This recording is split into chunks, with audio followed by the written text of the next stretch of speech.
Space was silent, no sound, no air, only darkness and endless stars. From far away, Earth looked small, blue, quiet, peaceful, but this peace was an illusion. Down on Earth, humans were afraid. For thousands of years, people looked at the sky and asked the same question: what is beyond this world? At first, it was only curiosity. Later, it became fear. And then it became a race. This story begins not with rockets, but with panic. In the middle of the 20th century, the world was divided. Two superpowers were watching each other closely. Every move mattered. Every mistake could start a war. Weapons were getting stronger. Missiles were faster. Nuclear power changed everything. But one fear was greater than all others: control of space. If one nation controlled space, it could watch the entire Earth. It could see cities, armies, and secrets. From space, there was nowhere to hide. Leaders knew this, and they were scared. One night, a phone rang. It was not a normal call. It was a desperate call. On the other side of the line were scientists, generals, and politicians. Their voices were tense, their words were short, they all said the same thing: we are falling behind. Someone else was moving faster, someone else was reaching the sky first. That moment changed history. Before this call, space was only a dream. People read about it in books. They watch stars from their windows, but after this call, space became a battlefield.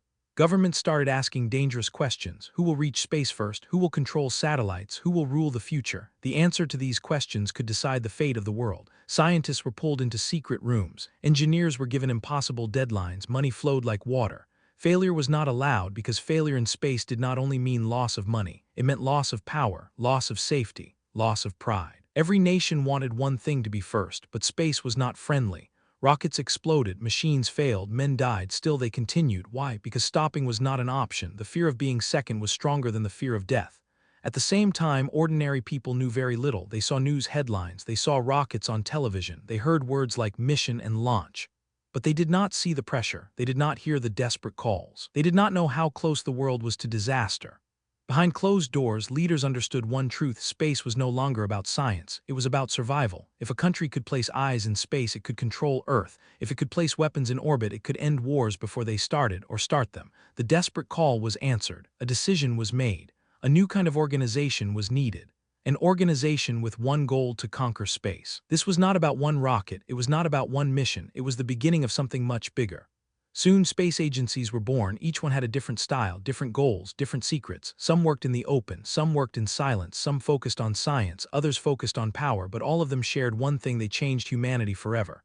As the first rockets reached the sky, the world watched in awe. People cheered, children dreamed. But behind the beauty was tension. Every launch was a risk, every success was a warning to others. The space race had begun, and this was only the beginning, because one agency would soon rise above all others. One agency would take the first giant step beyond Earth. One agency would write history with fire and steel. The question was not if it would happen. The question was who would make the next call and who would answer it first. In the next part, the world meets the agency that shocked humanity and touched the moon. The world was watching. Not with calm hearts, but with nervous eyes. After the desperate call, there was no turning back. The sky was no longer a limit, it was a challenge. In one powerful nation, leaders made a bold decision. They would not just enter space, they would own it. A new space agency was formed. Its mission was simple to say, but almost impossible to achieve. They wanted to send humans beyond Earth. They wanted to touch the moon. They wanted to prove their dominance to the world. Failure was not an option, not now, not ever. At first, nothing went smoothly. Rockets exploded on launch pads, test flights failed. Engineers worked day and night, some slept under their desks, some did not go home for weeks. The pressure was unbearable. Every failure was broadcast to the world. Every mistake was seen by enemies. But quitting was never discussed. Behind the cameras, fear was everywhere. One wrong calculation could kill astronauts. One small error could destroy years of work. Space did not forgive mistakes, it punished them. Then came the first brave humans. They were not superheroes, they were ordinary people with extraordinary courage. They knew the risks. They signed papers accepting possible death. Why would anyone do that? Because history was calling. The early missions were short. Minutes in space, then hours, then days. Each mission pushed the limits further. The world held its breath every time a rocket launched. Would it return? Would the crew survive? Sometimes they did, sometimes they did not. Tragedy struck: a fire, a silent cabin, 3 lives lost before even reaching space. The world stopped. People asked the same question: is this worth it? For a moment everything paused, but deep inside the answer was already known. Yes, because stopping now meant losing everything. The agency learned from pain. Every accident became a lesson. Every loss became fuel. They redesigned systems. They improved safety. They prepared for the impossible. And then they announced something that shocked the world. They would go to the moon, not someday. Soon, many laughed, many doubted. Some said it was propaganda. Some said it was madness. The moon was far, dangerously far. No human had ever gone that deep into space. Radiation, unknown dangers, no rescue, it was a one-way risk. But the agency moved forward. Giant rockets were built, powerful engines were tested, astronauts trained in extreme conditions. They learned how to survive without gravity. They learned how to stay calm in silence. They trained for failure because space always finds weakness. Then the day arrived. Millions watched on television. Millions prayed. Millions feared the worst. The rocket lifted slowly. Fire filled the sky and then silence. The spacecraft disappeared into the black unknown. Days later a message came, short, clear. They are in lunar orbit. The world froze. Humanity had reached another world. But the hardest part was still ahead. A small module separated. It moved slowly toward the moon's surface. Fuel was limited. Time was running out. If something went wrong, there was no backup. No second chance, only history or disaster. Then the words were spoken, simple words, but powerful enough to echo forever. A human stepped onto the moon. In that moment, everything changed. Borders disappeared, politics paused, the world became one, but even in victory, questions remained. Was this the peak or just the beginning, because space was vast and the moon was only the first step? This agency had proven one thing: humans could leave Earth, but it also started something dangerous. Belief that space could be controlled. A belief that power had no limits. And somewhere else on Earth, another nation was watching closely, learning, planning, waiting. The celebration did not last long. While the world was cheering, somewhere else the room was silent. No claps, no smiles, only cold faces watching a screen. They had seen everything. In a distant land, behind thick walls and closed doors, leaders sat quietly. They did not speak in anger, they did not show fear. But inside, something burned. They had lost the first battle, not the war. This nation believed in silence. No loud speeches, no public promises, they worked in shadows. While the world watched one agency, this power studied every detail: rocket size, flight time, landing method. Nothing was ignored. Their scientists did not celebrate failure, they erased it. Failed missions were never shown, explosions were hidden, deaths were not discussed. History books would never mention them. Because weakness was dangerous. This agency believed in one rule: surprise is power. They would not announce victories, they would reveal them. Years earlier, they had already taken the first step. A human had gone into space. The world was shocked back then, but soon attention moved elsewhere. That was a mistake. This silent agency focused on endurance. Longer missions, stronger bodies, stronger minds. They trained humans to live in space for months, not days. While others dreamed of flags and footprints, this agency dreamed of control. Space stations, orbits, permanent presence. They wanted space to feel like home, but this path was not easy. Rockets failed, capsules crashed, lives were lost, families were never told the full truth. The cost was hidden behind closed files. Inside their control rooms, fear was not allowed. Engineers spoke softly. Mistakes were fixed quickly. Anyone who failed too much disappeared. This was not a job, it was duty. The silent agency made progress, slow, steady, relentless. They stayed in orbit longer than anyone else. They learned how the human body breaks in space and how to push it further. The world noticed something strange. While one agency reached the moon, this one refused to race. Why? That question worried many. Then came a shocking announcement. Simple words, no celebration. We will build a home in space. No details, no timeline. Just a statement. Experts laughed. The media ignored it. But inside military offices, alarms rang. A permanent base in space meant something else. Observation, control, advantage. The silent agency launched again and again, mission after mission, each one longer, each one quieter, until one day something changed. A spacecraft failed to return, no signal, no wreckage, just silence. The world waited for news, none came. Weeks later, a short message appeared. The mission was successful. No explanation, no proof, only questions. Rumors spread. Some said the crew died, some said they stayed in orbit, some said something went wrong, very wrong. The truth was locked away, but one thing was clear: this agency was not chasing glory, it was building strength.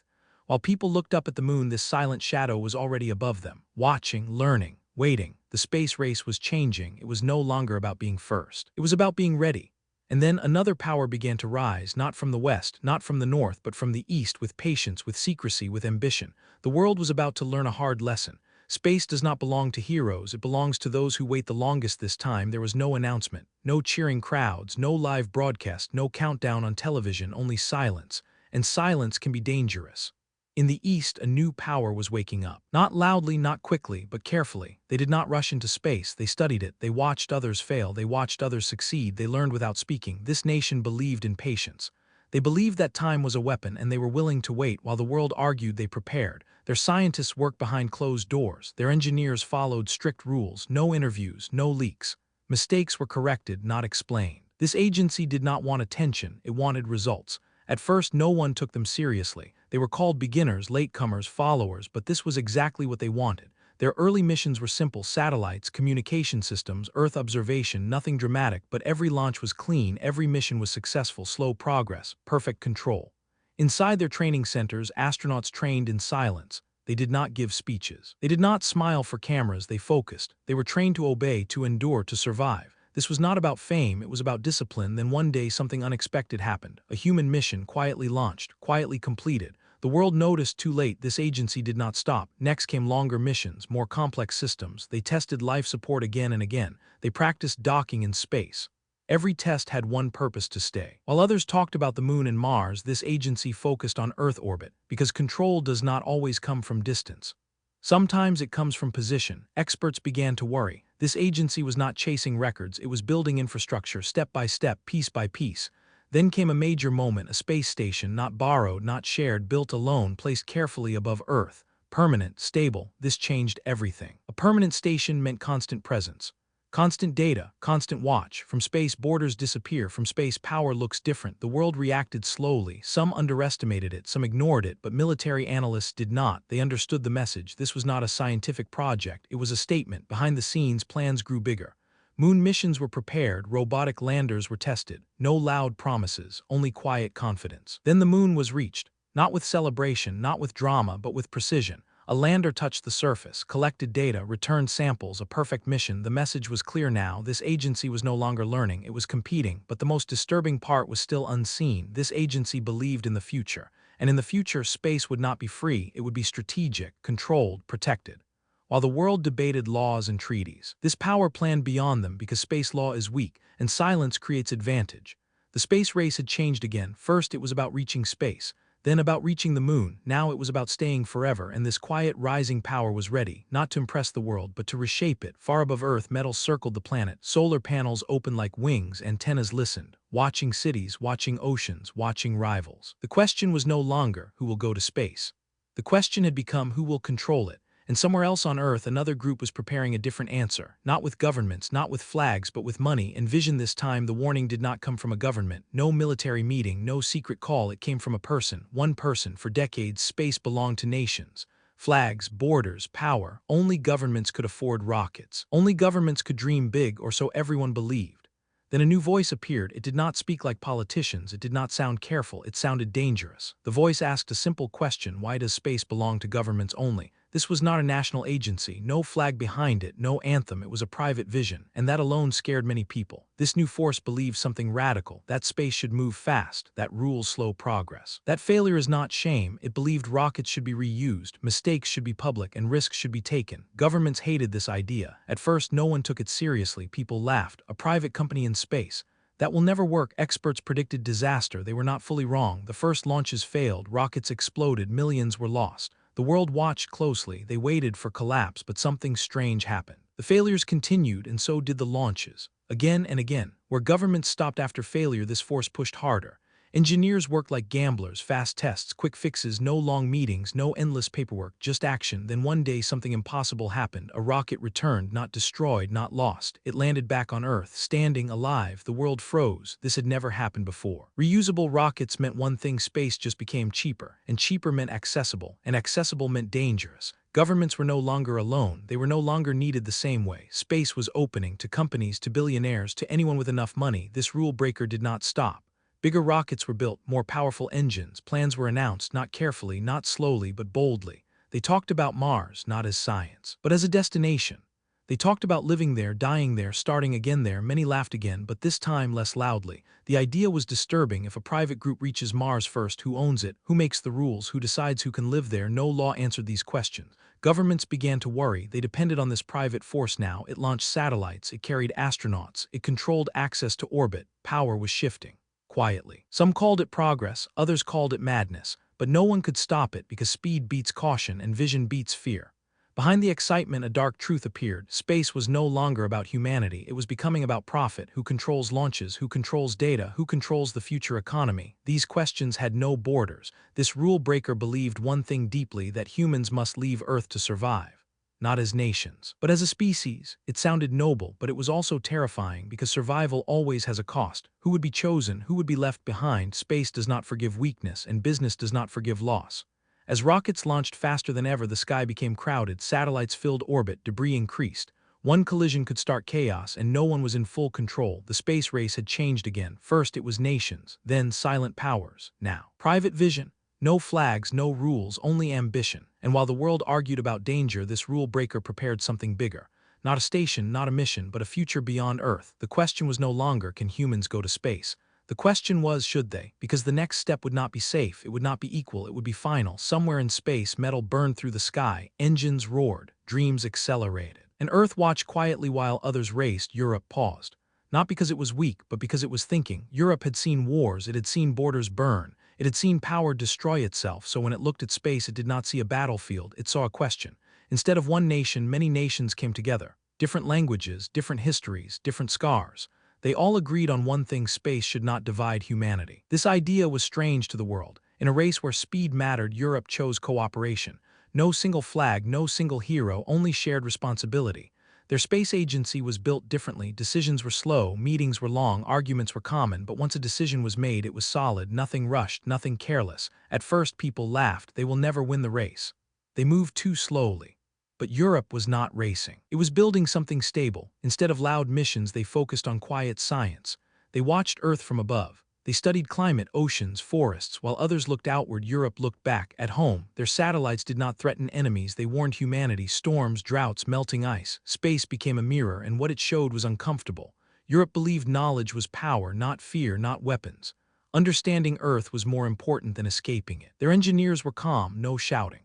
No panic, mistakes were discussed openly, failures were shared, learning was valued more than speed. Then came their quiet strength, technology, precision, accuracy, reliability. Their machines worked again and again, others noticed. Soon even rivals depended on them for launches, for research, for navigation. Europe had become essential without noise, but Europe did not stay on Earth alone, it joined others in space. Shared stations, shared missions. It believed space should be shared. That idea scared some powers because sharing means losing control, and control is addictive. Europe faced pressure from allies, from rivals. Choose a side, they said. Europe refused. Instead, it chose balance. Science without aggression, progress without domination. A dangerous choice in a dangerous world. Then came a moment of tension. A mission failed, equipment lost, money wasted. Critics attacked. This model does not work, they said, but Europe did not panic. It studied the failure, improved the design, returned stronger, slow but steady. Over time, something became clear. Europe was not leading headlines, but it was shaping foundations, rules, standards, safety, things others ignored. As space became crowded and risky, Europe's voice grew stronger. Be careful, it warned. Space is fragile. Debris increased, orbits filled. One mistake could destroy everything. Europe pushed for laws, agreements, limits. Some listened, many did not, but Europe stayed consistent because it had learned something long ago. Power rises fast, but wisdom lasts. In the silence of orbit, Europe's satellites moved gently, watching Earth breathe, watching humanity argue, waiting. The space race was no longer one story. It had many paths: power, silence, profit, unity. And then from a land once ignored, a new story prepared to rise. Not rich, not loud, but incredibly smart. A nation with limited money but unlimited ambition. No one expected them. Not because they were weak, but because they were quiet. They did not arrive with loud promises. They did not show expensive rockets. They came with something else: belief. This nation had problems on Earth: poverty, population, daily struggles. Many people asked the same question: why space? Why spend money on the sky when the ground itself is broken? But the scientists had an answer. Space was not escape, it was solution. They believed space could help farmers, help fishermen, help cities survive floods and storms. For them, space was not luxury, it was necessity. Their space agency was small, budgets were limited, resources were tight, every decision mattered, every mistake was expensive, so they learned to be smart. They reused ideas, they simplified systems, they avoided waste. Where others spent millions, they asked, is this really needed? People laughed again. They cannot compete. They are too late, they are too poor. The agency did not reply. It worked. Their first missions were modest: satellites for weather, communication for villages, navigation for safety, quiet work, real impact. Engineers traveled by bus. Scientists worked in small rooms, no luxury, only focus. Then came the test, a mission to another planet, Mars. Experts were shocked. Mars was far. Mars was difficult. Even rich agencies failed many times. Why would this small agency try? Because they had prepared carefully, slowly. They planned every step. No extra weight, no extra fuel, just precision. The spacecraft launched. No drama, no global countdown, just hope. Months passed, silence. Then a signal came. The spacecraft entered Mars orbit. On the first try, the world froze. History was rewritten. A low-budget agency had reached Mars in its first attempt. People searched for reasons, luck, coincidence, but deep inside they knew the truth. This was intelligence. This moment changed everything. The agency became a symbol not of power but of possibility. Young students watched with wide eyes. If they can do it, maybe we can too. But the agency did not stop. It turned back to the moon, not for flags, not for pride, for knowledge. The first attempt failed. The lander crashed. The world waited for excuses. None came. The agency accepted failure openly. We will learn, they said, and they did. They studied the mistake, fixed the problem, returned stronger. The second attempt landed softly, perfect. Cheers erupted, not just in one country, but across the world. This agency had changed the tone of the space race. It was no longer about who spends more, it was about who thinks better. Their mission stayed affordable. Their timelines stayed realistic. They proved one thing clearly: space is not only for the rich, but there was something deeper. This agency never forgot Earth. Every mission linked back to people: weather alerts, disaster warning, education. Space served humanity. Other agencies took notice. They studied the methods, they copied the mindset. Efficiency became important, waste became shameful. This unexpected challenger had quietly influenced the giants. Without pressure, without conflict, but the future was calling again. Plans grew bigger: human missions, space stations, deep space exploration. The question returned: can this model survive? Can smart thinking beat unlimited money forever? No one knew the answer, but one thing was certain: this agency had earned respect. From silence to success, from doubt to proof, it had shown the world a new path. As rockets lifted from its soil, they carried more than machines, they carried hope. Hope that intelligence matters, hope that patience wins, hope that space belongs to everyone. And now only one chapter remained, not about agencies, not about nations, but about humanity itself. Because the final decision was coming: stay on Earth or leave it behind. Space was never empty, it only looked empty. From far above Earth, everything looked calm. No borders, no wars, no noise, just one blue planet floating in darkness. But this calm was fragile. For years, humans had reached higher and higher. First, they touched space. Then the moon, then Mars. They built stations, they filled the sky with machines, they called it progress. But space was watching, silent, patient. Every space agency believed it was building the future. Each one had a reason: power, security, science, survival. None of them believed they were wrong, but space does not care about reasons. It only reacts to actions. The sky above Earth became crowded. Thousands of satellites moved at high speed. Old machines turned into dangerous debris. One small collision could start chaos, a chain reaction, a disaster no one could stop. Warnings were given, some listened, many ignored them because slowing down felt like losing. On Earth, problems grew, climate changed, oceans warmed, storms became stronger. Some people looked to space as escape, others looked to space for answers. The question divided humanity. Should humans leave Earth or fix it?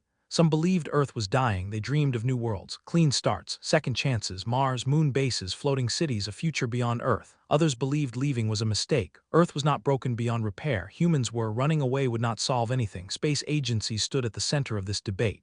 Their missions shaped the future. Every launch mattered now. Then came a moment of fear, a near collision in orbit. Two machines missed each other by seconds. Seconds. If they had collided, communication could have failed.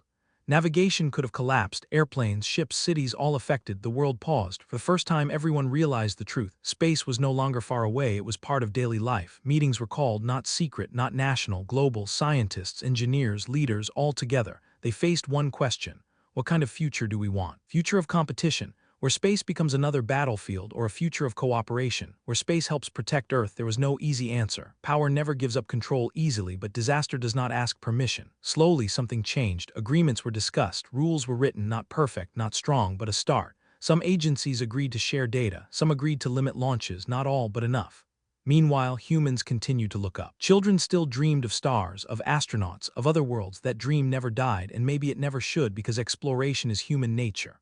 But now the dream carried responsibility. Space was not empty anymore. It was shared, fragile. The future of space was not about rockets, it was about choices.